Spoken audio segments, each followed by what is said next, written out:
Okay, welcome to a class on the present tense in 4 aspects. We're going to look at the present tense in 4 aspects, the past tense in 4 aspects, the future tense in 4 aspects, and then we'll look at modals, gerunds, participles, and 2+ infinitive in 4 aspects, because even non-finite verbs, and they are verbs that don't have a subject, don't have a doer. In other words, they're not verbs. Even non-finite verbs, even other parts of speech that are connected to verbs, are found in 4 aspects. It's not just verbs, okay? So we'll look at that in the future. But today we're going to do the present tense in 4 aspects, and I'm going to show you some really common mistakes. Yeah, I like to examine students' mistakes, and I like students to examine their own mistakes, because I think when you analyse your mistakes, you improve, you become better. You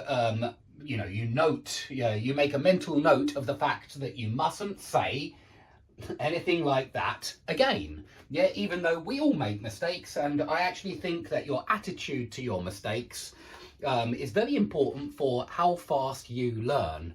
If you have the wrong attitude to mistakes, if you prefer not to analyse your mistakes, or if you prefer to just pretend they don't exist, to pretend that they're not mistakes, well, then you don't improve, or you improve very, very slowly.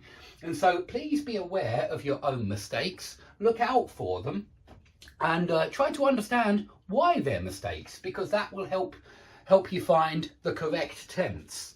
So we're going to look at 4 aspects, as we did in the previous class: simple, continuous, perfect, and perfect continuous. And you're going to see a lot of repetition here, because they're used for the same reason in all 3 tenses, past, present, future, and in the modal verbs, and in gerunds, participles, and 2+ infinitive. Simple happens regularly in the present, yeah, because we're doing present tense, so present simple happens regularly in the present. In other words, it's about something that's permanent. Yeah, the sun permanently comes up in the morning and goes down in the evening, and that's what I mean by permanent. That's a permanent fact of existence.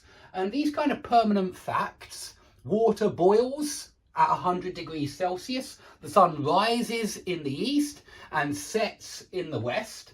These are permanent facts, and so we would definitely use present simple for anything that is happening again and again and again in the present. And so this means that words or phrases like every week, on Mondays, usually, rarely, often, and maybe never, we'll look at that in more detail in a second, but these words often refer to things that happen regularly, constantly, again and again and again in the present. And that's why these words usually they require present simple. Okay? But that's just the short story. Let's go into the longer story, which is right here. There's something very important that students make mistakes with, and I honestly think that nobody has told them that this is a mistake. Look at this sentence: when I will see him, and that's a mistake, I will tell him. We don't say that, yeah?